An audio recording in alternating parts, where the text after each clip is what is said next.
नमस्कार, मेरा नाम शिवानंद यादव है और मैं गोरखपुर विश्वविद्यालय के रक्षा एवं प्राथमिक अध्ययन विभाग में शोधार्थी हूँ।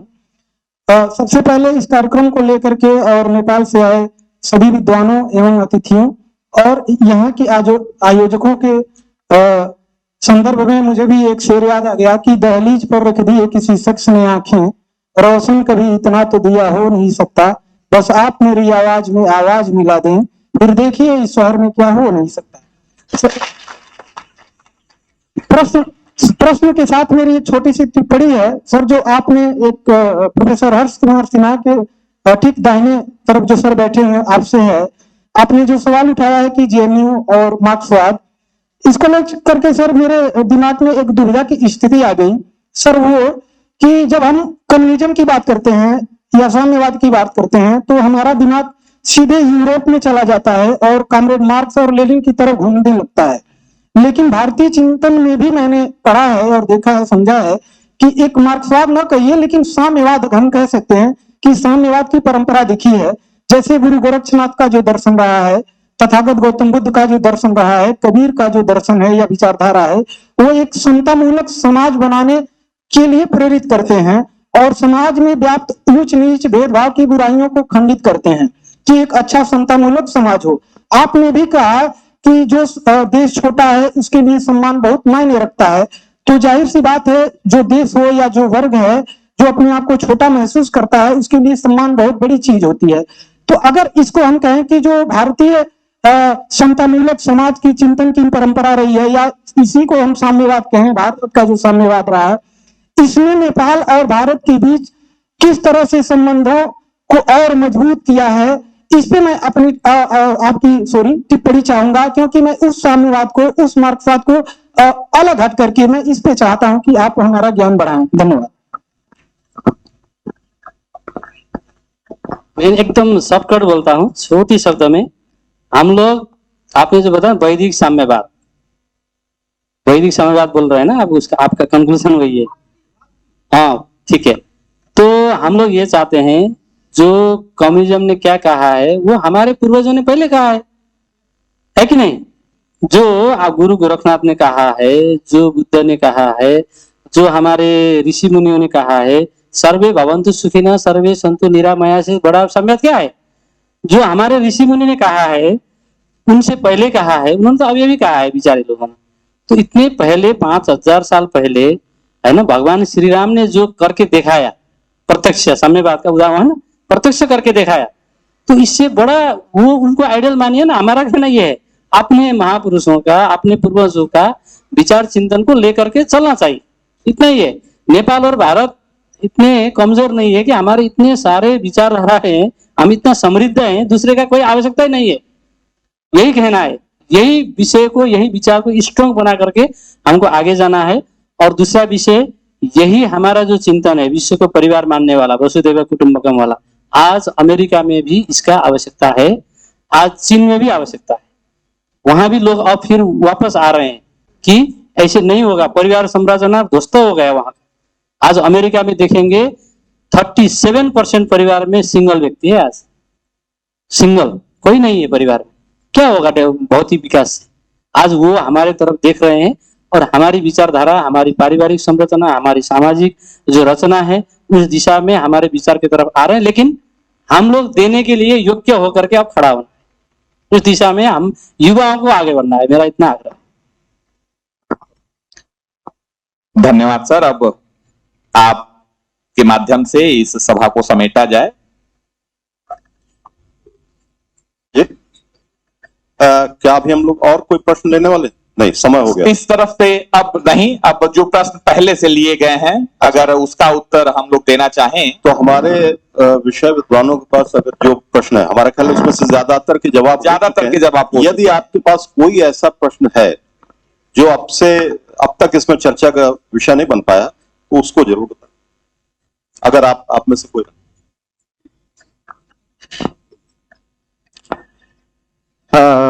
धन्यवाद सर। हम लगभग इस सत्र की समापन की ओर और निष्कर्ष की ओर बढ़ चुके हैं।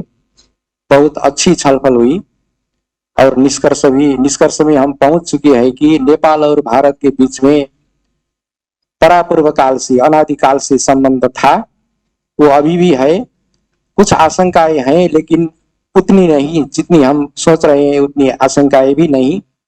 संबंध अच्छा ही है और भविष्य में भी रहेगा, यह हमारा संकल्पना है। और यहाँ मेरे पास दो प्रश्न है। एक है कि साहित्य के संदर्भ में भारत के साहित्य में वामपंथी विचारधारा है क्या, नेपाल के साहित्य में भी इसका एक प्रश्न यह है। और दूसरा है नेपाल में भोजपुरी साहित्य की स्थिति क्या है।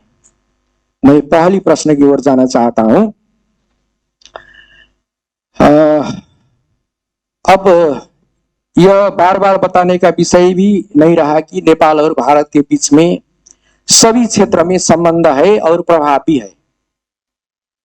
जब भारत की साहित्य में, भारतीय साहित्य विशेषकर हिंदी साहित्य और यहाँ के अन्य साहित्य जैसे बंगाली साहित्य और यहाँ के मराठी साहित्य और यहाँ के मैथिली साहित्य, यहाँ के तेलुगु साहित्य, तमिलनाडु के द्रविड़ साहित्य, सभी में जिस प्रकार से वामपंथी विचारधारा का प्रभाव है, उसी प्रकार नेपाल में भी नेपाली साहित्य में और अन्य भाषाओं में भी वामपंथी साहित्य का प्रभाव है। यह सिद्ध विषय है, क्योंकि नेपाल में अधिकतर साहित्य में और सभी क्षेत्र में साहित्य, चाहे साहित्य कहे, सामाजिक क्षेत्र कहे, आर्थिक क्षेत्र कहे और राजनीतिक क्षेत्र कहे, सांस्कृतिक क्षेत्र कहे, धार्मिक क्षेत्र कहे, आध्यात्मिक क्षेत्र कहे, सभी क्षेत्र में भारत का प्रभाव होता है। और ये वामपंथी विचारधारा केवल नेपाल और भारत में नहीं, लगभग समग्र विश्व के साहित्य में इसका प्रभाव है। इस ओर से नेपाली साहित्य में भी इसका प्रभाव है। जब 2006 साल में, लगभग आज से 75 वर्ष पहले, जब नेपाल में नेपाल कम्युनिस्ट पार्टी का स्थापना हुआ, वो नेपाल कम्युनिस्ट पार्टी का स्थापना भी नेपाल में हुआ, लेकिन स्थापना तो भारत में भी हुआ था, यही बनारस में हुआ था। पुष्पलाल श्रेष्ठ ने उसका स्थापना किया था। अभी हमारे मित्रवर भागवत जी ने कहा कि कुछ त्रुटियां भारत की ओर से भी हुई है, उसको समालोचना करना चाहिए, उसको समीक्षा करना जरूरी है। क्योंकि नेपाली जनता नहीं चाहते थे कि नेपाल में माओवादी का प्रभाव पड़े, नेपाल में माओवादी का उपद्रव चले। लेकिन हुआ क्या कि माओवादी ने आश्रय स्थल भारत को बनाया। लोग कहते हैं, नेपाल के लोग कहते हैं, यह रियलिटी हो या नहीं इसका मुझसे कोई प्रमाण नहीं, लेकिन नेपाल के लोग कहते हैं, आम लोग कहते हैं, माओवादी हथियार भी भारत ने उपलब्ध कराया। यह ठीक नहीं कहते हैं लोग। हाँ, ये बताते हैं कि भारत ने ही माओवादी को हथियार उपलब्ध कराया, क्योंकि नेपाल में हथियार आने का दूसरा रास्ता तो नहीं, आता है तो भारत की ओर से ही आता है।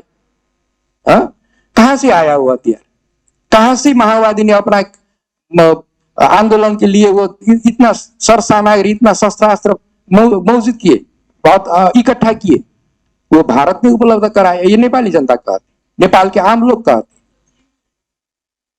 नहीं, यह असंभव है। क्योंकि चीन के ओर उतना रास्ता भी नहीं है, एक ही रास्ता है, बरनी को राजमार्ग है, जहां से नेपाल का और चीन का कनेक्टिविटी होता है। वो रास्ता भी बहुत सागुरा, बहुत छोटा है। बस ये दो गाड़ी बहुत कठिन सी पार होती है वहां से, ऐसा रास्ता है। आप देख सकते हैं, अभी भी है, अभी तो चालू नहीं है कहते हैं। और कराया तो क्या हुआ, नेपाल के बहुत सारे लोग उससे प्रताड़ित हुए, लोगों का हत्या हो गया, 17,000 लोग अनाहत में मारे गए। और उसके कारण क्या हुआ कि नेपाल का जो धार्मिक सद्भाव था, जो सांप्रदायिक सद्भाव था, वो बिखर गया। और आज जो नेपाल में आप कह रहे हैं कि चीन के कारण नेपाल और भारत के रिश्ते बिगड़ने वाले हैं, वो नहीं होगा तो आगे कुछ संकेत किए हमारे भागवत सर ने, वो होगा तो अब क्या हो रहा है कि नेपाल में विभिन्न आईएनजीओ के कारण जो पश्चिम से आती है, डॉलर लाती है, नेपाल में ग्रामीण समुदाय में जाकर काम करती है। ग्रामीण समुदाय के ऐसे लोगों के साथ जो गरीब है, जो अशिक्षित है, जिनके पास जिनके पास घुमाने के लिए कुछ नहीं है लेकिन जीतने के लिए संसार है, वो कहते हैं, मार्क्सवादी कहते हैं ना, सर्वहारा वर्ग के पास घुमाने के लिए कुछ नहीं लेकिन जीतने के लिए संसार है, कहते हैं मार्क्सवादी। हाँ, वो लोग के पास जाकर उन्होंने काम किया, एनजीओ आईएनजीओ ने जाकर काम किया, अमेरिकी फंडिंग में, ब्रिटिश फंडिंग में और यूरोप के विभिन्न देश के फंडिंग में उन्होंने काम किया। और उन्होंने क्या सिखाया कि नेपाल में साम्यवाद लाना है, नेपाल को मुक्त करना है, भारत के प्रभाव से मुक्त करना है, ऐसा सिखाया। ये चीन ने नहीं सिखाया।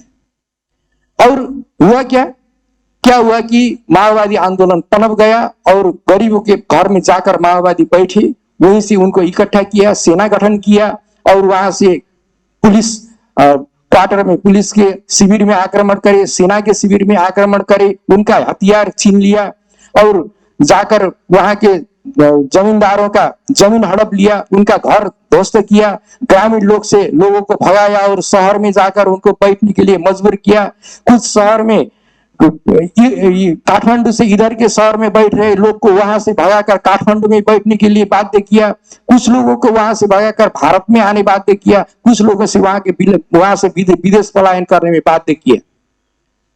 हाँ, और फिर जो 12 बुधे समझौता हुआ, 12 बुधे समझौते, यदि 3 महीने तक 12 बुधे समझौता नहीं होता था तो 12 बुधे समझौते होने जिस मिति में हुआ उससे 3 महीने तक यदि 12 बुधे समझौता नहीं होता था तो नेपाल में माओवादी साफ हो जाता था। नेपाल में माओवादी का लगभग हार हो चुका था। माओवादी आत्मसमर्पण करने के दौर पर थे, लेकिन भारत ने उसमें मध्यस्थता किया और 12 बुधे समझौता कराया और राजशाही को अंत्य किया। इससे क्या हुआ कि माओवादी राजनीति के मूल प्रवाह में आ गए और माओवादी आज जनता नहीं चाहती है, लेकिन माओवादी आज माओवादी से जो प्रचंड है वो प्रधानमंत्री बने हुए हैं, न चाहती हुई है भी। और कौन पनप रहा है, कौन उसको आप प्रश्रय दे रहा है? नेपाली जनता कहती है कि वो भारत दे रहा है। इसलिए भारत को भी कुछ कोर्स करेक्शन करना पड़ेगा। नेपाली जनता के मन में जो आशंका है, जो भ्रम है, जो उनके हृदय की पीड़ा है, उसको भारत भी समझना चाहिए, भारत को भी समझना चाहिए। और आगे हर्षवर्धन सर ने, जो रक्षा विशेषज्ञ है, उन्होंने कहा कि नेपाल एक सार्वभौम सत्ता संपन्न राष्ट्र है। इस कारण नेपाल अपने विषय में अपने निर्णय ले सकता है, वो अपना डिसीजन कर सकता है। जैसे नीत्शे ने कहा है वर्ण स्वतंत्रता, एक व्यक्ति अपना निर्णय ले सकता है तो क्या एक राष्ट्र नहीं ले सकता? अपने हित के बारे में एक राष्ट्र नहीं सोच सकता? वो सोच सकता है। नेपाल कैसे नेपाल का हित होता है वो सोच सकता है। इसलिए लेकिन उस सोच में भारत का अहित न हो, यह बात में नेपाल संवेदनशील होना चाहिए और उसमें संवेदनशील है। सर, दूसरा बात मैं छोड़ करूं। अब जो भारत के साहित्य में वामपंथी विचारधारा का प्रभाव है, उसी प्रकार नेपाली साहित्य में भी है। और मैं संक्षिप्त रूप में कहूंगा, इसमें लंबा व्याख्यान हो सकता है, लेकिन वामपंथी साहित्य का प्रभाव, वामपंथी साहित्य को, वामपंथी विचारधारा को प्रगतिवादी विचारधारा कहती है साहित्य में। उसका साहित्यिक संस्करण में क्या कहते हैं? प्रगतिवादी। वामपंथी विचारधारा तो ये राजनीतिक विचारधारा है, लेकिन उसका साहित्यिक संस्करण को प्रगतिवाद कहते हैं। प्रगतिवाद का नेपाल में भी प्रभाव है। 2006 साल के बाद जो साहित्य का विकास हुआ है नेपाल में, उसमें पर्याप्त मात्रा में वामपंथी विचारधारा अथवा प्रगतिवाद पाए जाते हैं। लेकिन जब 65-63 का जन आंदोलन हुआ, उसके बाद विभिन्न क्षेत्रीय सांप्रदायिक मुद्दा नेपाल में उभर रहे हैं और उसके बाद उत्तर आधुनिकतावाद का प्रभाव नेपाली साहित्य में भी पड़ चुका है और इसके बाद वामपंथी प्रभाव का कुछ निस्तेज हुआ है, वामपंथी प्रभाव कुछ शिथिल होने लगा है। यह भी रियलिटी है। अभी नेपाली साहित्य में वामपंथी प्रभाव का कुछ निस्तेज, कुछ उसका प्रभाव शिथिल हो रहा है, यह भी रियलिटी है। मैं इसमें इतना ही कहूंगा। विचार विमर्श की गंभीरता के साथ साथ मौसम की गंभीरता भी सर बढ़ रही है और अभी हम लोगों को इसके बाद भोजन भी करना है, फिर समापन सत्र का भोजन होना है, तो मैं विश्राम करूंगा। ठीक है, धन्यवाद। मैं सीधे आदरणीय हर्ष सर से निवेदन करूंगा कि सभा को विसर्जित करने की कृपा करें अपने उद्बोधन के साथ। देखिए, हम लोग शिक्षक हैं, अध्येता हैं, और बहुत बार बहुत सारे सेमिनार में, कॉन्फ्रेंसेस में जाते हैं, जो हम लोग की ड्यूटी भी है, काम भी। तो आमतौर पर ऐसा होता है कि जब वो समापन वाले दिन सुबह से ही लगभग समापन की मुद्रा हो जाती है, पर ये उन गिने चुने आयोजनों में से एक है जो मैंने अब तक देखा है अपने 32 वर्ष के अध्यापकीय सेवा में, कि इसमें जैसे जैसे हम समापन की तरफ बढ़ रहे हैं, वैसे वैसे हमको लग रहा है कि अब हम प्रारंभ की दिशा में आगे बढ़ रहे हैं। हर सत्र के बाद हम निश्चित प्रगति कर रहे हैं, और जिस बात के लिए हमने यह आयोजन किया है उसकी तरफ हम बहुत ठोस ढंग से बढ़ रहे हैं। भारत नेपाल संबंधों का उपवन, जो उसका बागीचा है, वो बहुत हरा भरा हो, उसमें बहुत सुंदर फूल हो, यही हम सबका अभीष्ट है। इसी के लिए ये आयोजन, और हम सभी सहमत हैं कि जब भी हम किसी उपवन को बनाते हैं तो उससे पहले उस जमीन से जो कंकड़ है ना, कंकड़ पत्थर है, उसको हम सबसे पहले हटाते हैं। यही कंकड़ पत्थर वो शिकवा शिकायतें हैं, वो हमारे दुख दर्द हैं, जो हमको सबसे पहले जानना चाहिए कि वो कौन से इरिटेंट्स हैं जिनकी वजह से हम ये उपवन अब तक इतना हरा भरा और आश्वस्तकारी नहीं बना पा रहे। ये सत्र इस अर्थ में बहुत ही कॉन्ट्रीब्यूटरी नेचर का रहा कि इसमें बहुत ही सच्ची बातें हुई, बहुत ही ठोस बातें हुई। हम लोग आज की तारीख में इस बात की पहचान करने की स्थिति में है कि वो कौन कौन से कारण हैं जो इन दोनों देशों के संबंधों में तनाव का कारण करते हैं, और मैं समझता हूं कि इस ऐसी संगोष्ठियों की ये सबसे बड़ी उपलब्धि है। मैं एक बार फिर से जो पैनलिस्ट हैं इस सेशन के, बहुत ही अच्छा सेशन रहा ये, आप सभी का आयोजकों की तरफ से धन्यवाद करता हूं। आप सबने बहुत अच्छे तरीके से अपने पक्ष, अपने विचार, अपने मंतव्य प्रस्तुत किए।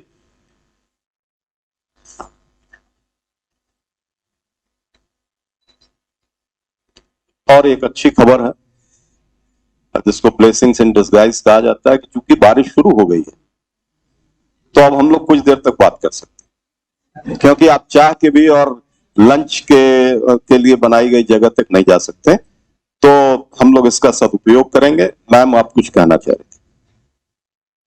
माइक, मैडम, एक मिनट माइक। मंच को सादर प्रणाम। मैं यहीं पर विद्यार्थी शिक्षक हूं, साहित्य की विद्यार्थी रही हूं, और कल से लेकर परसों तक के व्याख्यान में कई बार मैंने सुना कि भारतीय साहित्य को, शिक्षा जगत में भारतीय साहित्य को उच्च शिक्षा में नेपाल में शामिल किया गया है। तो क्या निचली कक्षाओं में भी इसको शामिल किया गया है क्या? और अगर नहीं किया गया है तो अगर निचली कक्षाओं की समझ विकसित नहीं हो पाएगा तो क्या उच्च शिक्षा में शामिल किए गए भारतीय साहित्य की समझ बन पाएगी क्या? ये मेरी जिज्ञासा है। धन्यवाद मैडम। वास्तव में हम भी वहां पर नरेंद्र नाथ अर्थात स्वामी विवेकानंद की जीवनी पढ़ाते हैं, जो यहाँ आप पढ़ते हैं। वहां भी अब्दुल कलाम के बारे में हम लोग बताते हैं, पढ़ाते हैं, जो यहाँ के विशिष्ट वैज्ञानिक रहे हैं। निचली कक्षा से ही यहाँ के महापुरुषों का बारे में जानकारी होता ही है। भूगोल पढ़ने वाले भारतीय भौगोलिक अवस्था के बारे में पढ़ते ही हैं। संस्कृति पढ़ने वाले तुलनात्मक रूप में सांस्कृतिक विविधता, समानता के बारे में अध्ययन करते ही हैं। इसलिए पठन पाठन में भारतीय सभ्यता, संस्कृति, भूगोल है ही। और उच्च शिक्षा में दर्शन, मैंने अभी भी कहा, एक ही है, हम भी वही पढ़ते हैं। अब हम भी भामा की काव्य परिभाषा हो अथवा उससे पहले भरत की नाट्य शास्त्र हो, वहां से ही शुरू करते हैं। दर्शन में शंकराचार्य का दर्शन हो, रामानुजाचार्य का, वही दर्शन हम भी पढ़ते पढ़ाते हैं। इसलिए प्राथमिक तरह से उच्च शिक्षा तक ही शैक्षिक जगत में भी भारत नेपाल के बीच में सहसंबंध है। पंत प्रसाद निराला की तो बात, पंत प्रसाद निराला का हमारे एक ही कवि, एक ही नाम है, फिर वहां देवकोटा को हम पंत प्रसाद निराला से तुलना करते हैं। तीनों गुण मिलते हैं, सब पंत की और प्रसाद की, निराला की गुण जो है हमारे देवकोटा में एक ही में पाया जाता है, ऐसे कवि हैं। और हमारे विश्वेश्वर प्रसाद कैराला ने हिंदी में हंस पत्रिका, यही से प्रेमचंद से कथा लिखना शुरू किया, हंस पत्रिका में लिखकर शुरू किए थे। इस तरह से नेपाल भारत के बीच पाठ्यक्रम साहित्यिक संबंध प्रगाढ़ है, मैं इतना ही कहूंगा। धन्यवाद। रविन्द्रनाथ को तो मैंने समझा।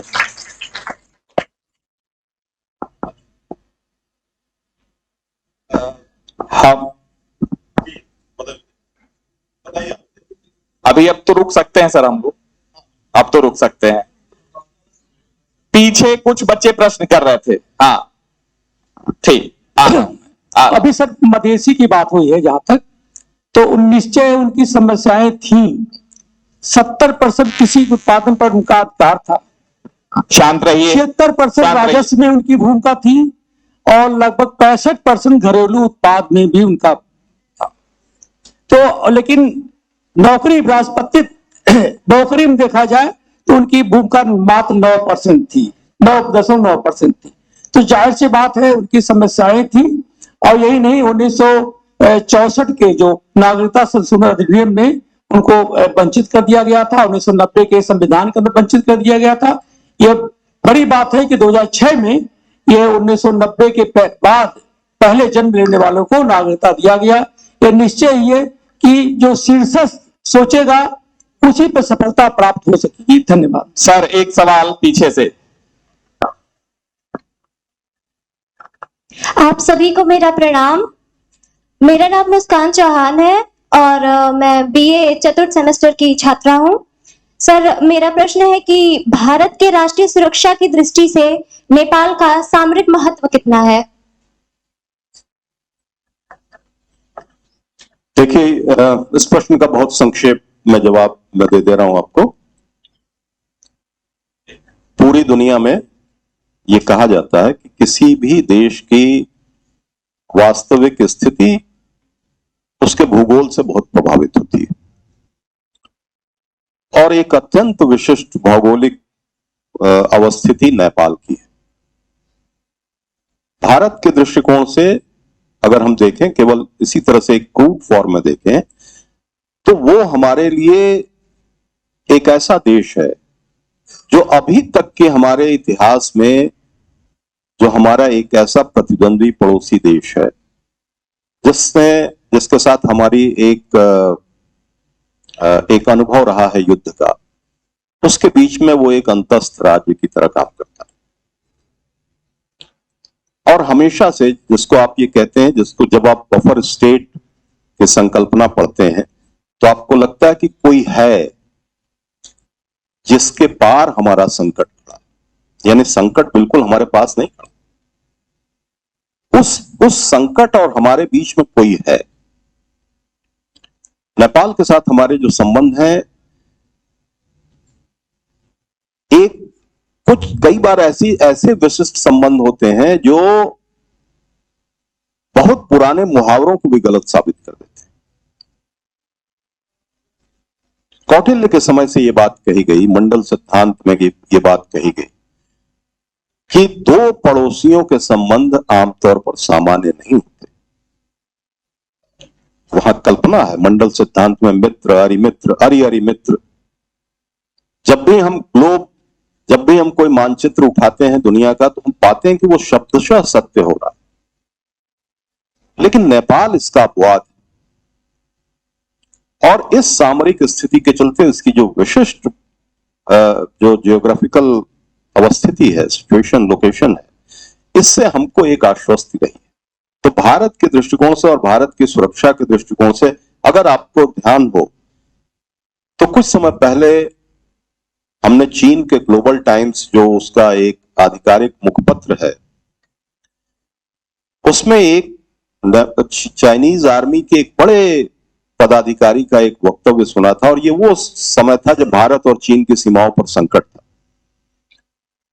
तो उन्होंने ये बात कही थी कि ऐसा भी संभव है कि भारत को, जो अब तक ये सोचता है कि उसको अपनी सुरक्षा के लिए दो सीमाओं से एक साथ चुनौती आ सकती है, चीन से और पाकिस्तान से।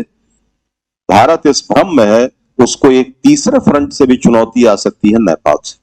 ये उन्होंने बहुत पहले कहा था और उस समय भारतीय नेतृत्व ने इस बात को बहुत ही स्पष्ट ढंग से इसका उत्तर दिया था। भारत के विदेश मंत्रालय के प्रवक्ता से यह सवाल पूछा गया और उन्होंने कहा कि यह उनकी कल्पना है। नेपाल के साथ हमारे जिस तरीके के संबंध है उसमें हम किसी भी इस तरह के, क्योंकि वो हमारा ऐसा मित्र है जो हमारे लिए संकट उत्पन्न नहीं कर सकता। यही गहरी आश्वस्ति इस कठिन भूगोल की स्थिति में भी, जिसके बारे में मैंने आपको एक सिद्धांत का भी जिक्र किया, वो एक अपवाद के तौर पर उभरता है।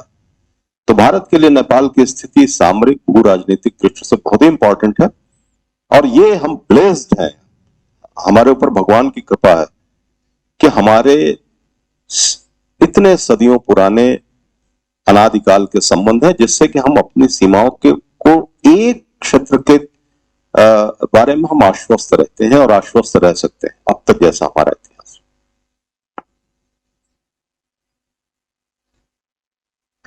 हम सभी के मध्य प्रश्न है विवेक मौर्य जी, बीएड से। सभी को आदर प्रणाम। मैं बीएड सेकंड सेमेस्टर छात्र विवेक कुमार मौर्य। मेरा ये प्रश्न है सर कि जैसे कि भारत की यूनिवर्सिटियों में एंटरप्रेन्योरशिप को प्लेटफॉर्म प्रोवाइड किए जा रहे हैं, क्या नेपाल के यूनिवर्सिटियों में भी ये कार्यक्रम चलाए जा रहे हैं ताकि यहाँ के विद्यार्थी भी वहां पे पढ़ाई करके अपना स्टार्टअप या जो भी अपना एंटरप्रेन्योरशिप है वो स्टार्ट कर सके?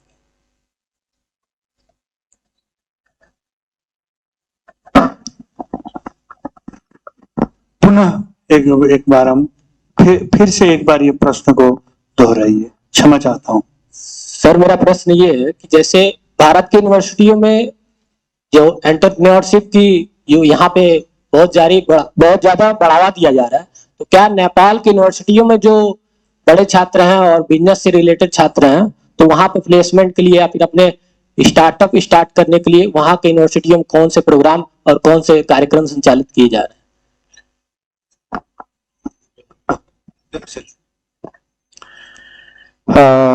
धन्यवाद। इसमें मैं संक्षिप्त उत्तर देता हूं।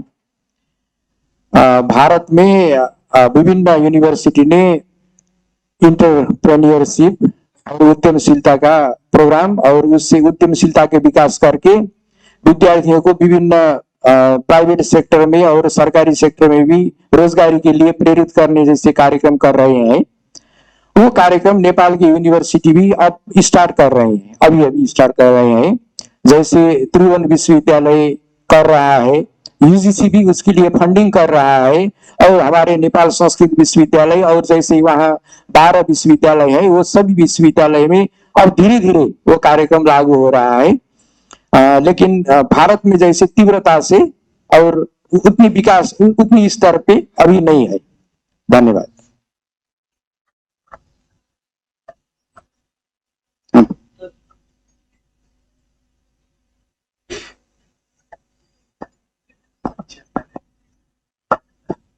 आप बताइएगा। आप सभी को प्रणाम सर, मेरा नाम शिल्पी सिंह है। सर मेरा क्वेश्चन जो है इससे थोड़ा हट गया है। हम ये जानते हैं कि हम सारे कॉन्फ्लिक्ट को तो खत्म नहीं कर सकते। मेरा मानना है कि हर चीज में पॉजिटिव और नेगेटिव थिंग्स तो होते ही हैं। सर मेरा क्वेश्चन ये है कि आप हमारे महाविद्यालय में पिछले 3 दिनों से आ रहे हैं, तो आपको हमारे महाविद्यालय में क्या पॉजिटिव थिंग्स लगा और क्या निगेटिव लगा?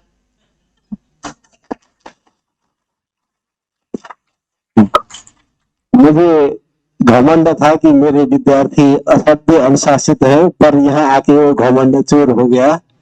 मुझे लगता था कि मेरे विद्यापीठ के महाविद्यालय के कर्मचारी प्राध्यापक जन बहुत ही ईमानदार और नेक काम करते हैं, मगर यहाँ आकर वो भी भ्रम मेरा टूट गया। यहाँ देख रहा हूँ कि हम जब बाहर से भीतर छिरते हैं, वहां से यहाँ लाने तक स्टेप स्टेप में वो लोग हमको सम्मान साथ स्थान दिखाते हैं, मार्ग निर्देश करते हैं।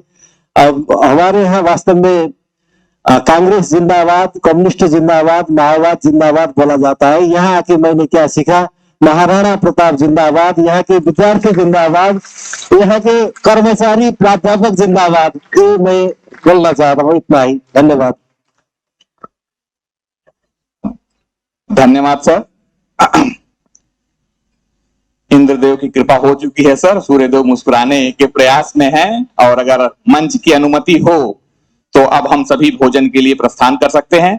मैं आभारी हूं अपने विद्यार्थियों का भी, जिन्होंने पूरी तन्मयता के साथ अपनी पूरी सक्रिय उपस्थिति दर्ज कराई है।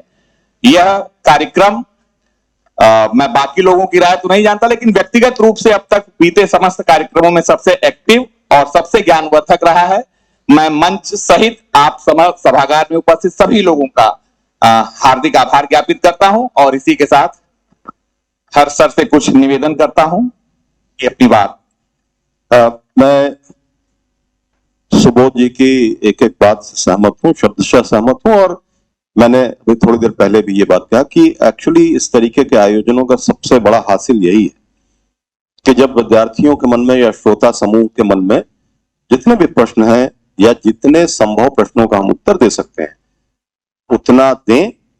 और इस सेशन में सबसे अच्छी बात यह रही कि हमको विभिन्न प्रकार के जो पक्ष थे उनकी चर्चा भी हुई, बहुत ईमानदार, बहुत स्पष्ट, और सारे उत्तर इस अभिप्राय के साथ दिए गए थे कि ये बातें यहां पर रखनी बहुत जरूरी हैं, खासतौर पर इसलिए कि भारत नेपाल संबंधों के अब जहां से हम शुरुआत कर रहे हैं, हमको हमेशा आगे ही देखना चाहिए, इतिहास का ज्ञान रखना चाहिए, अपनी समस्याओं की पहचान करनी चाहिए, अध्ययन करना चाहिए और उसको दूर करने की कोशिश करनी चाहिए।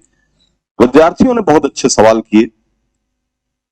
उन्होंने ये बात पूछी कि हमको किन क्षेत्रों में अध्ययन करना चाहिए। उन्होंने ये बात पूछी कि कैसे एक देश के संबंध दूसरे देश से के साथ संबंधों को प्रभावित करते हैं। ये विद्यार्थियों के प्रतिभा का स्तर इससे पता चलता है और ये बहुत ही खुशी की बात है। मैं इसी के साथ सभी विषय विशेषज्ञों का, आमंत्रित अतिथियों का और आप सभी विद्यार्थियों का बहुत बहुत धन्यवाद करता हूं कि आपने इस सत्र को बहुत रोचक, बहुत जीवंत और बहुत ही मूल्यवान बनाया। आप सबका बहुत बहुत